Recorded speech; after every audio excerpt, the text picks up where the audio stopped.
Uhum.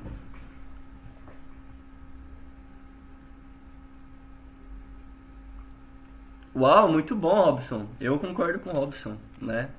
Tirando a brincadeira aí, mas acho que o Robson talvez ele oficializaria o Flamengo, né? Eu vou responder a pergunta também, eu não vou escapar dessa pergunta difícil, né? Acho que se eu fosse presidente dos Estados Unidos, obviamente, né? Vocês falaram coisas muito boas, mas eu também vou na onda da Carol Placo, né? E de algumas pessoas sobre mudar, fazer uma propaganda mais saudável da alimentação, né? Porque lá a alimentação é bem ruim, né? Eu fiquei um pouco de tempo lá e eu saí, voltei pra casa gordo, tipo, eu gordo, né? Então ninguém quer ver essa cena, né? Cheio de espinha, né? Então realmente lá a alimentação é muito ruim. Mas vamos ver na Bíblia, vamos uma escritura que está em 2 Reis 6. Vamos abrir em 2 Reis, capítulo 6, versículos 13.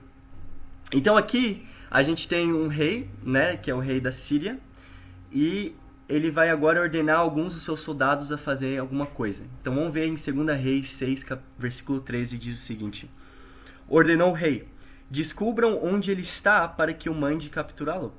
Quando lhe informaram que o profeta estava em Dotã, esse profeta Eliseu, o rei, ele enviou para lá uma grande tropa, com cavalos e carros de guerra. Eles chegaram de noite e cercaram a cidade. Então imagina isso. Aqui a gente está numa batalha aqui, numa perseguição, na verdade, que o rei da Síria, ele chega para uma cidade onde estava o Eliseu e ele cerca a cidade com carros e cavalos de guerra. Só para procurar esse Eliseu que estava ajudando Israel contra o exército arameu. Né? Agora vamos ver o versículo 15, o que diz. O versículo 15 diz: O servo do homem de Deus levantou-se bem cedo pela manhã, e quando saía, viu que uma tropa com cavalos e carros de guerra havia cercado a cidade. Então ele exclamou: Ah, meu senhor, o que faremos? Então imagina a decisão que você tem que tomar agora. É parecida com a decisão que um presidente dos Estados Unidos tomaria.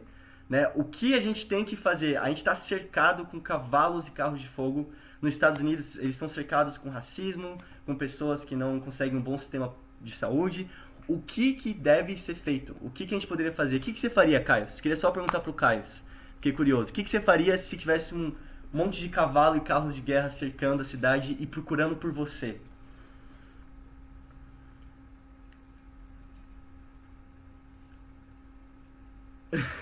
Se render, provavelmente, né? Fugir. Exato. É, não tem esse dom ainda, né? Mas Eliseu, a gente vê aqui que ele não era um rei, ele não era nem presidente dos Estados Unidos, mas ele teve que tomar uma decisão importante aqui. Aqui estava só Eliseu e uma pequena cidade contra cavalos e carros de guerra, né, dos sírios. Mas algo que ajudou a tomar essa decisão de Eliseu foi ele priorizar uma perspectiva espiritual mais do que uma perspectiva física. E é sobre isso que eu queria falar hoje, na nossa roda de conversa hoje. Priorizar mais uma perspectiva espiritual do que física. Porque olha só o que Eliseu fez nos versículos 16 até o 18. A Bíblia diz o seguinte: O profeta respondeu: Não tenha medo. Aqueles que estão conosco são mais numerosos do que eles. Como assim? Né? Os que estão com Eliseu são mais numerosos. Ele estava numa cidade pequena aqui de Israel. Né? Olha só no versículo 17. Eliseu orou: Senhor, abre os olhos dele para que veja.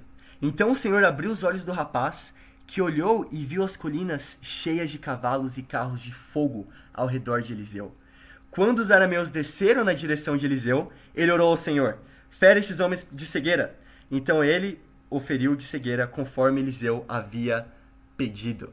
Então, a decisão de Eliseu aqui, de Eliseu, foi priorizar uma perspectiva espiritual. A primeira coisa que Eliseu faz não é criar um sistema público de saúde, não é fugir, não é se render, não é mudar a alimentação, não é... A primeira decisão que Eliseu toma é orar.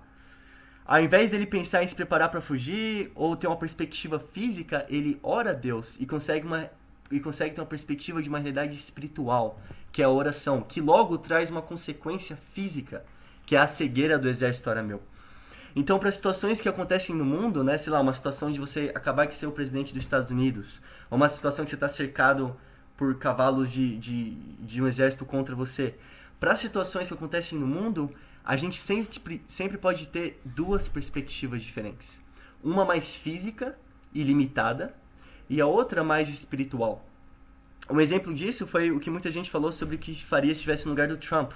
Agora Trump e ano que vem Biden, né?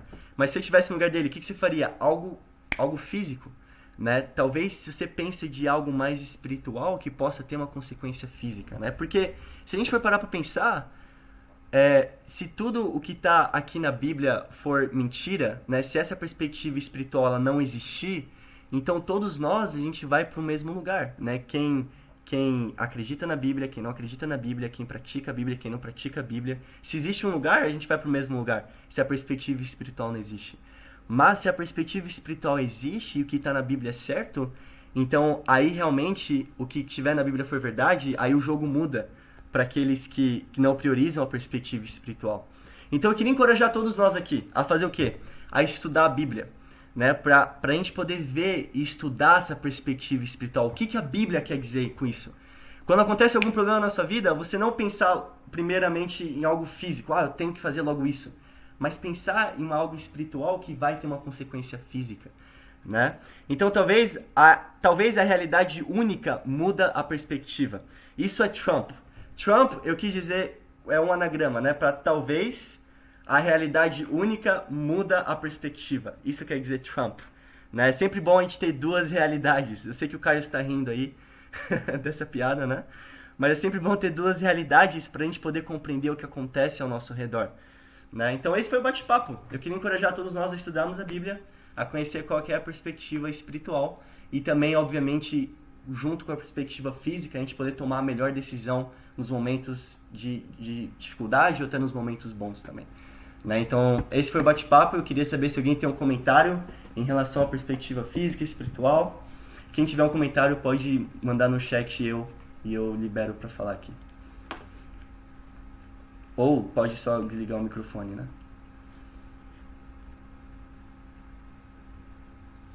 Vai lá, Caio.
Obrigado pelo comentário, Caio. Muito bom. Exato, a gente tem que abrir os olhos espirituais, né? Para enxergar coisas novas, né? Muito bom. Eu queria pedir pro Juan comentar.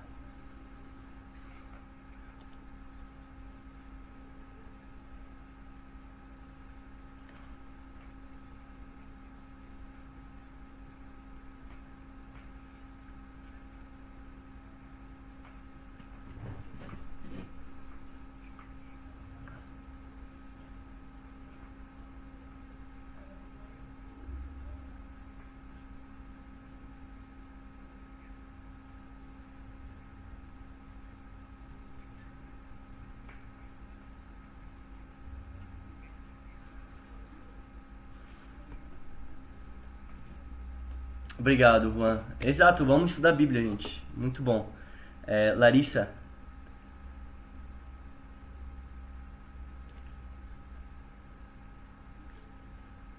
Ah, pô, tudo bem. Perdão, Cami.